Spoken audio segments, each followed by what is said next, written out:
Bien, ahora vamos a esperar a que nos pongan en la pantalla la forma negativa. La forma negativa. Ahí ya tenemos la forma negativa. Pronombres.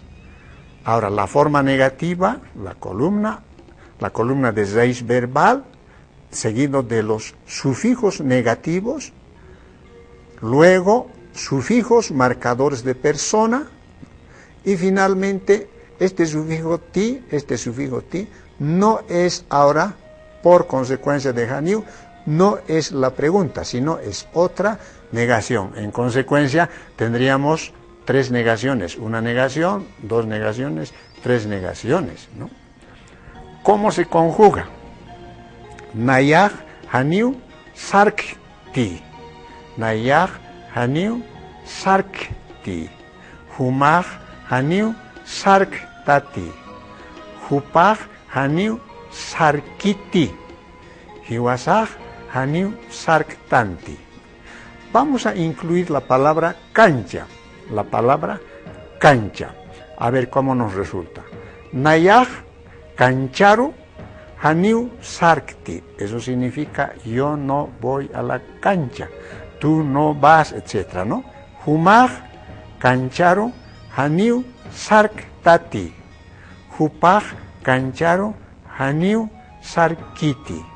Hiwasah, cancharu, Haniu, Sarktanti. Bien, ahora vamos a dar un repaso general a partir de la forma interrogativa. La forma interrogativa. Aquí ya tenemos la forma interrogativa. Vamos a aplicar esta palabra de la cancha en aymara, ¿no? El sufijo ru quiere decir a la. Entonces, aquí, nayah, cancharo, sarti, señal en castellano sería, ¿no? Yo voy a la cancha.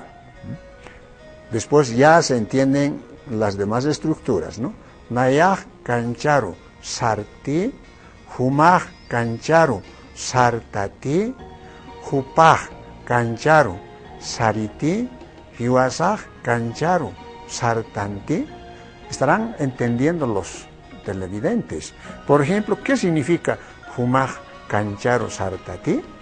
¿Podrían ustedes responder? Está diciendo, ¿tú vas a la cancha? Les pregunto, Hiwasah, cancharu, sartanti. ¿Qué significa, estimados televidentes?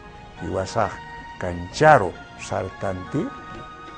Eso significa, nosotros vamos a la cancha. Bien, pasaremos a la forma afirmativa. Aquí está la forma afirmativa, ¿no? Vamos a seguir aplicando en esta parte la palabra cancha en aymar, ¿no? Nayah, cancharu, sartua. Este sufijo ua sirve solamente para afirmar, ¿no? Nayah, cancharu, sartua. Eso significa, yo voy a la cancha. Humah, cancharu, sartawa. Hupah, cancharu, sariwa. Hiwasah, cancharu, sartanwa. Pregunta a los apreciados televidentes, ¿no? ¿Qué significa Hupah, cancharu, sariwa? ¿Qué significa? Ustedes ya tendrían que estar respondiendo esta pregunta, ¿no? Hupah, cancharu, sariwa. Significa, él va a la cancha. Hiwasah, cancharu, sartanwa. ¿Qué significa? Hiwasah, cancharu, sartanwa. ¿Ya estará la respuesta? O sea, estoy diciendo, hiwasah, ¿no? Cancharu, sartanwa. Eso significa, nosotros vamos a la cancha. Obviamente a jugar, a distraerse, ¿no? A hacer deporte, ¿no?